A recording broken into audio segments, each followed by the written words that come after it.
오늘 엘리야 예배에 주어진 말씀은 시편 37편 3절부터 9절까지의 말씀입니다. 이 말씀의 역사적 배경은 이스라엘 제2대 왕 다윗이라고 하는 이가 일생 동안 인생살이를 살면서 하나님과의 관계 정립을 통한 신앙생활에 그 가장 유용했던 점들을 그 집약을 해서 시에 읊어놓은 구절이라고 생각이 됩니다. 그래서 이스라엘 제2대 왕 다윗이라고 하는 이는 5가지로 신앙인들이 하나님과의 관계 정립을 통해서 최선의 삶을 사는 지침을 말씀해 주고 있습니다. 그래서 이 성도는 어떻게 살아야 하느냐? 우리 교회를 출석하시는 분들을 엄밀하게 분류해 본다고 하면 3가지로 우리가 나눠볼 수 있습니다. 교회에 와서 자기 이름을 써놓고 교회를 출석하는 사람을 교인이라고 합니다. 그리고 신앙생활 하다가 믿음이 생겨서 예수님을 내 구주로 신앙하는 사람을 신자라고 합니다. 자기 생각대로 인생을 살지 아니하고 하나님이 보내주신 성령의 인도를 받아서 인생을 사는 사람을 성도라고 합니다. 그래서 엄밀하게 교인을 세 종류로 분류한다고 하면 교인, 신자, 성도. 그런데 성도가 해야 할 일을 다윗은 5가지로 집약을 했습니다. 첫째는 하나님을 기뻐하라, 여호와를 기뻐하라. 그러면 마음의 소원이 이루어지리라. 2번째는 내 길을 여호와께 맡기라. 그러면 정오의 햇빛처럼 광명이 너에게 있으리라. 3번째는 잠잠하고 참으라. 분하고 억울한 일이 있을 때에도 잠잠하고 참으라. 그러면 너의 삶이 형통하리라. 그리고 또 내가 분을 그치고 노를 버리라. 그러면 땅을 차지하리라. 그리고 하나님께 여호와께 소망을 두라. 그러면 너를 해칠 자가 없으리라. 이렇게 5가지로 집약을 해서 다윗이라고 하는 이는 그 성도가 최선의 삶을 사는 지침을 이렇게 시로 읊어주었습니다. 그래서 우리들이 마음의 소원을 위해서는 하나님을 기뻐해야 되고, 내 인생길에 어둠이 없기 위해서는 송두리째 하나님께 맡겨야 하고, 그리고 나의 삶이 형통하려면, 그러려면 잠잠하고 참아야 되고, 그리고 땅을 차지하기 위해서는 분을 그치고 노를 버리며, 그리고 나를 괴롭게 하는 자들이 내 주변에서 떠나게 하려면 하나님에게 소망을 두라. 그러면 너를 괴롭게 하던 자들이 자세히 찾아봐도 없을 정도로 떠나가리라. 할렐루야. 이렇게 5가지로 성도의 지침을 말씀해 주고 있습니다. 그러면 첫째로 하나님을 기뻐하라. 그러면 소원이 이루어진다. 하나님을 기뻐한다는 말이 무슨 말입니까? 하나님을 기뻐한다. 그 다른 말로 말하면 좋아한다. 그리고 존경한다. 사랑한다. 그리고 마음 쏟아서 그분을 아낀다. 그런 뜻을 한마디로 바꿔서 말하는 것이 하나님을 기뻐하라. 그래서 오늘 우리가 하나님을 좋아하고 하나님을 존경하고 하나님을 사랑하고 하나님 앞에 마음을 쏟아서 그저 내 마음과 나의 삶이 전체로 그분을 향하여 흐뭇한 감정을 가져서 그분 만나 그분을 보면 기쁨이 생겨.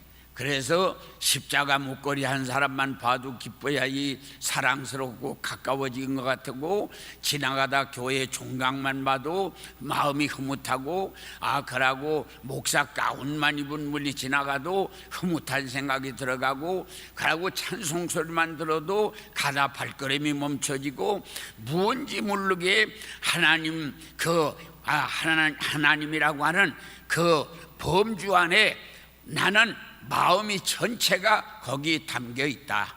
그것을 한마디로 말해서 하나님을 기뻐하라. 그러면 네 소원이 이루어지는 역사가 일어나는. 오늘 우리들이 소원이 이루어지기 위해서 손바닥을 비비고 뭐 소원 더 이루어달라고 소리를 지르고 우리가 야단복석을 해도 그렇게 해서 이루어지는 게 아니라 내 마음 자체가 하나님을 향한 하나님의 범주, 하나님이 속해 있는 것만은 그 하나님의 범주 속에 그저 내가 항상 거기에 사랑, 기쁨, 그리고 존경, 그리고 모든 나에게 희망이 그 속에 있는 그런 삶을 살면 모든 소원이 적고 큰 일이 소원 성취가 되는 역사가 일어나는 것입니다. 할렐루야. 두 번째는 내 길을 여호와께 맡겨라. 내 길을 여호와께 맡기라. 그러면 정오의 햇빛처럼 너의 삶에 어둠이 물러가리라. 할렐루야. 그래서 오늘 우리가 하나님 앞에 맡겨드릴 것이 뭐 천만 가지가 있겠으나 대표적으로 우리가 꼭 나 혼자 해결하기가 힘드는 거, 나 혼자 해결하기가 힘들어서 하나님 이것만은 좀 도와주시면요, 그렇게 하고 맡길 수 있는 것이 사람마다 그 분야가 다르겠지만 보편적으로 인생들이 무겁게 생각하는 이 짐이 세 가지가 있습니다. 아프고 쑤시고 열내고 진통 생기는 병이라고 하는 거, 그 병. 두 번째는 몸부림쳐도 해결하지 못하는 가난이라고 하는 저주스러운 물질적인 가난. 세 번째는 어떡하다 저지른 죄, 문질러도 칼로 잘라도 나의 주변을 떠나지 않고 나에게 붙어있는 죄의식. 요 세 가지가 인생의 무거운 짐입니다. 그런데 예수님이 그 베드로전서 2장 24절에 그가 채찍에 맞음으로 내 병이 나섰다. 그러니까 오늘 우리가 아프고 쑤시고 열내고 진통 생기는 병을 안고 다니는 고질적인 병, 종합병원이 돼가지고 병이 있는 사람은 예수님이 나 때문에 모질 가죽체에 매를 맞아서 살이 뚝뚝 떨어지고 온몸이 멍이 들어있는 거 내 병 고쳐주려고 저고통을 당하신다는 걸 이 쓰라리고 아픈 심정으로 예수님이 매 맞으신 걸 바라보면서 나 때문에 저분이 내 병 고쳐주려고 저렇게 맞으신다는 걸 아멘으로 받아들이는 순간에 부기가 독사야 이 불뱀에 물려서 부기가 뚱뚱 부어있던 게 구리뱀을 바라보는 순간에 순간적으로 빠져나간 것처럼 예수님 매맞으시는 거 나 때문이라고 고백하는 순간에 아픈 병이 빠져나가는 역사가 일어나. 할렐루야. 두 번째는 이 죄입니다. 그래서 이사야 선지는 이사야 1장 18절에 그런 말씀을 했습니다. 먹장부터 검은 죄, 주홍보다 붉은 죄 내게로 가져와라. 그러면 내가 눈보다 양털보다 더하게 해주겠다. 오늘 우리는 죄의식, 이 죄의 이거 나 혼자 해결할 수가 없습니다. 십자가에 달리신 하나님의 아들 예수님이 머리에 가시관 쓰고 양손에 대문 박히고 양발에 대무설 박히고 옆구리에 창 박혀 물과 피를 쏟으시는 예수님, 십자가에 달리신 그 예수님, 강단 뒤에 십자가 이 아무런 의미 없이 달려있는 게 아닙니다. 나의 죄 때문에 십자가에 달리신 예수님, 머리로 생각으로 저지른 죄 때문에 가시관을 쓰시고 손으로 지은 죄 때문에 양발에 양손에 그 대무설 박히고 발로 가서 저지른 죄 때문에 양발에 대무설 박히고 마음으로 저지른 죄 때문에 옆구리에 창 박혀 피를 쏟으시는 예수님을 바라보고 내 죄 때문에 저분이 고귀한 피를 흘리신다고 하는 걸 내 죄 때문이라고 믿고 십자가 아래에다가 내 죄를 뽑아서 완전히 쏟아내놓으면 순간적으로 먹같이 검은 물질적인 죄, 피같이 붉은 생명에 관한 죄가 눈같이 양털같이 휘어지는 역사가 일어나는 것입니다. 할렐루야. 세 번째는 우리가 짐 중에 가난의 짐이, 가난. 옛말에 가난은 나라도 돕지 못한다고 했습니다. 오늘 우리가 구제 문제로 이 가난 문제, 그래서 이거 해결하려고 구라파에서부터 시작해서 나라의 가난을 해결하려고 하다가 나라가 아주 그 바닥이 나는 그런 모습이 비치는 거 우리가 너무 많이 보았습니다. 우리나라도 여러 가지로 어려운 사람들을 돕는 그러한 사회적인 정책을 잘 어느 나라보다 잘 세우고 있지만은, 그러나 나라가 백성들의 가난 문제를 완벽하게 해결하는 나라는 이제까지 세계에 어느 나라도 없습니다. 그래도 경제가 제일 좋다는 미국도 가난 문제를 해결할 수가 없습니다. 미국에 가보면 거지가 얼마나 많은지 모릅니다. 참혹하게 보세요. 비참한 거지들이 너무나 많습니다. 그런데 이 가난 문제, 마태복음 6장에는 가난 문제를 그렇게 말했습니다. 너희가 무엇을 먹을까, 무엇을 마실까, 어떻게 살까 염려하지 마라. 내가 너희들 먹을 것, 마실 것, 입을 것이 있어야 할 줄을 내가 안다. 그건 이방인들이 구하는 것이다. 그러니까 너희는 먼저 마태복음 6장 33절에 보니까 너희는 먼저 그 나라와 그 일을 구하라. 그러면 이 모든 것을 너희에게 더하여 주겠다. 할렐루야. 그래서 이 가난 문제 해결하는 것은 어떻게 해야 되느냐? 먼저 할 것. 우리가 중요한 것은 먼저 우리가 그 나라 그것을 해결해야 되는데, 그 나라가 하늘나라 킹덤, 그 하늘나라. 우리는 이 성경에 그냥 하늘나라라고, 하늘나라라고 그랬습니다. His kingdom, 그 나라, 하늘나라. 그런데 그 하늘나라가 뭡니까? 그것을 먼저 구하라는 겁니다. 먼저 그것을 구하라. 그런데 하늘나라가 뭡니까? 우리들이 생각하는 건 천국. 그 천국이라고 하는 의미가 이 마태복음 6장 33절에서 하늘나라라고 그것이 의미가 다 되는 게 아닙니다. 우리 한국말로는 그냥 천국이라고 했는데, 그것을 의미를 깊이 주석을 보면 어떤 의미가 있느냐 하면, 그 잃어버린 감사를 다시 찾는 의미가 있습니다. 하늘나라, His kingdom, 하늘나라를 우리가 구하는데, 그 하늘나라는 어떤 거냐? 잃어버린 감사.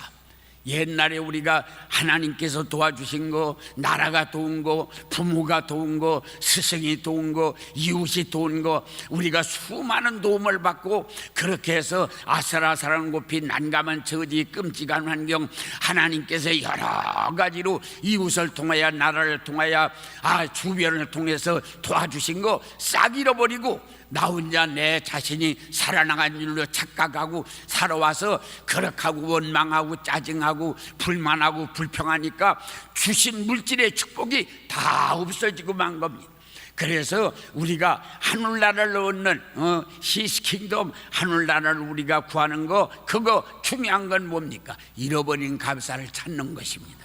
그래서 잃어버린 감사를 찾아서 잃어버린 감사를 다시 찾아서 감사하는 마음이 움터나기를 시작하면 그때부터 하나님은 물질을 주시는 역사가 일어나는 것입니다. 그 다음에 하나님의 의는 그 하나님의 의를 우리는 그냥 하나님의 의라고 그럽니다. 그런데 그 영어 성경을 보니까 그 하나님의 의를 라이트 히스트, 그래서 그 하나님의 의가 그 무슨 뜻을 지니고 있느냐고 하면, 하나님의 의는 바로 불쌍히 여기는 마음. 우리가 일하고 들어오는 남편을 불쌍히 여기고, 밤새워서 공부하고 시험 보려고 하는 자식을 불쌍히 여기고, 늙은 모친을 불쌍히 여기고, 일하고 그러고서 노망이 들어있는 아버지를 불쌍히 여기고, 주변 사람을 불쌍히 여기는 마음. 그러니까 우리가 가난 문제를 해결하는 건 두 가지입니다. 첫째는 잃어버린 감사를 다시 찾는 것이고, 두 번째는 이 주변 사람을 불쌍히 여기는 그런 눈을 우리가 가지게 되면, 그때부터 하나님께서는 우리에게 물질을 붙여주시는 역사가 일어나는 것입니다. 그래서 우리가 물질의 축복을 받는 것은 우리가 손으로 열심히 일한다고만 되는 게 아닙니다. 북한 사람들 얼마나 새벽부터 밤늦게까지 일하지만 그 밥 한 끼 제대로 먹지를 못합니다. 분명하게 물질 축복은 하나님이 주셔야 되는 것입니다. 하나님 없이 사는 사람에게는 물질의 축복을 주실 수가 없습니다. 그래서 중요한 것은 하나님 앞에 우리는 어떻게 해야 되느냐? 먼저 할 일, 우리들이 먼저 하나님의 나라를 구하고 먼저 하나님의 그 궁의를 베풀어. 그래서 우리들이 하나님 앞에 궁의를 베푸는 마음을 가지면 그때부터 물질을 주시는 역사가 일어납니다. 그래서 우리는 이 눈이 불쌍히 여기는 그런 눈으로 바꿔지고, 입이 감사하는 입으로 바꿔지면 하나님의 그때부터 너희가 먹을 것, 마실 것, 입을 것, 살 것 내가 다 안다. 그건 이방 사람이 구하는 것이다. 너는 내 아들이요 내 딸이라. 그래서 너에게 내 아버지가 먹을 것, 마실 것, 입을 것을 내가 줘야 하는 것을 내가 알고 있다. 그러니까 네가 할 일은 먼저 하늘나라를 찾아서 잃어버린 감사를 회복하라. 그런 다음에 내 눈에서 모든 사람을 불쌍히 여기는 마음을 가져라. 그러면 하나님께서 너에게 물질을 주어서 불쌍한 사람을 도울 수 있는 그런 위치로 내가 너를 앉혀주겠다. 할렐루야. 오늘 그래서 우리들은 이렇게 어떠한 모습으로든지 우리들은 감사를 다시 찾아야 합니다. 궁일이 여기는 마음을 다시 찾아야 합니다. 할렐루야. 그러고서 세 번째는 잠잠하고 참으라. 그러면 내가 하는 일이 형통하리라. 잠잠하고 참으라. 그러면 내가 하는 일이 형통하리라. 그리고 네 번째는 분을 그치고 노를 버리라. 그러면 땅을 차지하리라. 분을 그치고 노를 버리라. 그러면 땅을 차지하리라. 오늘 우리들은 땅을 차지하는 건 뭡니까? 직장도 생기는 것이고, 어디 가든지 앉을 자리가 있는 것이고, 어디 가든지 쓸 자리가 생기는 것입니다. 그래서 우리는 어떤 모습으로든지 이제 우리들이 이 분한 마음, 여기 분한 마음, 그리고 억울한 마음, 이런 것도 다 던져버리고, 그러고 이 마음의 기쁨을 가지고 모든 사람들 관용을 베푸면 우리들이 땅을 차지하는 역사가 일어납니다. 마지막 결론은 뭡니까? 하나님에게 소망을 두라. 여호와께 소망을 두라. 그러면 너의 여호와께 소망을 두라. 그러면 악인들이 다 떠나서, 악인들이 너희 주변에서 다 떠나서 자세히 볼지라도 악한 자가 너희 주변에 있지를 않다. 그러니까 그 얘기가 무슨 얘기냐면, 나를 해하려고 하는 사람들이 주변에서 다 없어지는 역사가 일어난다. 어떻게 하면? 하나님에게 소망을 두면. 하나님에게 소망을 두는 게 뭡니까? 하나님은 한 번도 나에게 해붙인 적이 없어. 분명히 이번 일도 안 되는 것 같더라. 결과는 될 거야. 그러고 하나님께서 결과적으로는 나에게 유익하게 할 거야. 무엇인가 하나님이 지금 하고 계시오. 그래서 나에게는 분명하게 이번 일도 더 좋은 결과가 생길 거예요. 그래서 우리는 하나님에게 소망을 두면 나를 해치려고 하는 사람을 다 몰아내고 나는 앉을 자리가 있고 설 자리가 있고, 그런 다음에 하나님께서 물질을 나에게 붙여주어서 풍요한 역사가 일어난다. 그래서 우리가 해야 할 거 5가지. 제일 먼저 하나님을 기뻐하라. 그러면 소원이 이루어진다. 만사를 맡겨라. 그래야 그러면 이 정오의 햇빛같이 밝아진다. 그리고 잠잠하고 참으라. 하는 일이 형통해진다. 그리고 분을 그치고 노를 버리라. 그러면 내가 앉을 자리가 땅을 차지해서 앉을 자리가 있으리라.